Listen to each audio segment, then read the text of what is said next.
বিশ্বাস করো, এত নরম আর এত সুন্দর হয়েছিল খেতে, তো বলে বোঝাতে পারবো না। ময়দা আমার মাখাই হয়ে গেছে।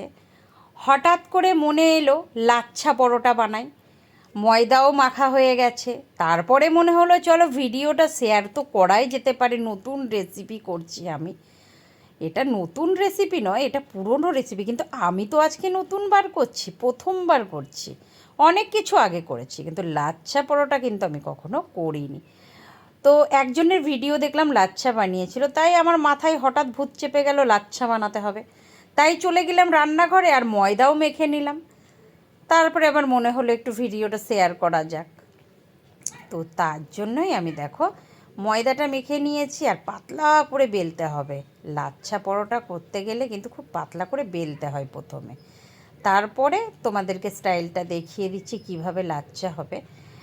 তো সেটা তোমরা ভালো করে দেখো, লক্ষ্য করো, সবাই কিন্তু বানাতে পারবে খুব একটা। আর আমি প্রথমেই বলেছি আজকে কিন্তু আমি প্রথম দিন বানাচ্ছি, তার জন্য একটু ধীরে সুস্থে আস্তে আস্তে বানাচ্ছি। এটা বানাতে গিয়ে কিন্তু অনেক হাসি মজাও হয়েছে আমার আর মেয়ের মধ্যে। মেয়েকে বললাম বাবা একটু ভিডিওটা করে দিস, ও করে দিল। তো ওই বললো মা তুমি লাচ্ছা বানাচ্ছো, ভিডিও করছো না? তো আমি বললাম হ্যাঁ হ্যাঁ করে দে। আর আমি প্রথমবার করছি, ময়দাটা একটু বেশি দিয়েছি, নাহলে একদম চিটে যাবে। আর আমাদের যখনই বেলতে যাব না, লেয়ারগুলো কি বলো তো, একদম খাঁজ কাটা কাটা হবে না। তার জন্য আমি একটু বেশি ময়দা, তোমরাও দেবে ওরকম হালকা একটু ময়দা দিয়ে, এরকম দিলে জোড়াটা লাগবে না। মানে না হলে না, যদি ময়দা ছাড়া করো পুরোটাই জোড়া লেগে আবার যখন বেলবে তখন মনে হবে রুটি করেছো। এই যে খাঁজ কাটা ব্যাপারটা সেটা কিন্তু আসবে না, বুঝেছো? তার জন্যই বলছি একটু ময়দান দিয়ে নেবে দুপাশে, তারপর এরকম মুড়বে। দেখো আমার খুলে খুলে যাচ্ছে, আমি কিন্তু মুখটা মেরে দিলাম। তারপরে হালকা হাতে এগুলোকে বেলে নেব।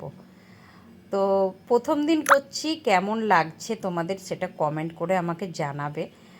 আর ভালো লাগলে লাইক কমেন্ট শেয়ার করতে কিন্তু একেবারেই ভুলবে না। আর আমার রান্নাগুলো তোমাদের কেমন লাগে সেটাও কিন্তু কমেন্ট করে বলতে ভুলো না। এটাই বলবো। দেখো এরকম হালকা করে দেখেছো তো খাঁজ কাটা হয়েছে কি? প্রথমবার বানাচ্ছি, তোমাদেরকে বলতে হবে আমি সাকসেস হয়েছি কি না। তাওয়াটা বসিয়ে দিয়েছি, তাওয়াটা গরম হয়ে গেছে, এইবারে আমি হালকা করে এগুলোকে ভেজে নেব।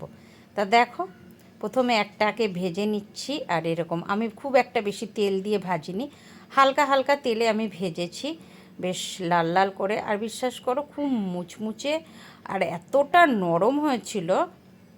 আমি তারপরের দিন সকালে একটা রয়ে গেছিলো, আমি খেয়েছিলাম, তখনও কিন্তু পরোটাটা নরম ছিল। আর এই পরোটাটা খেতে হলে তোমরা চিকেন কষা বা পনির বা এরকম একটা আলুর দম, এরকম একটা ভালো তরকারি দিয়ে খেতে হবে, তো খুব টেস্টি হয় জানো তো। আর আমি কিন্তু এটাকে কী দিয়ে মেখেছি সেটাও তোমাদেরকে বলে দেবো। আমি এটার মধ্যে একটু দই দিয়েছিলাম, সুজি আর চিনি, লবণ, আর দিয়েছিলাম সাদা তেল দিয়ে ময়ান।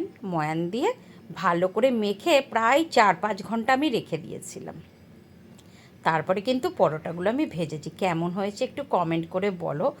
যদি ভালো লাগে লাইক কমেন্ট শেয়ার করতে একেবারেই ভুলো না। আর তোমরাও একবার ট্রাই করবে আমার মতো।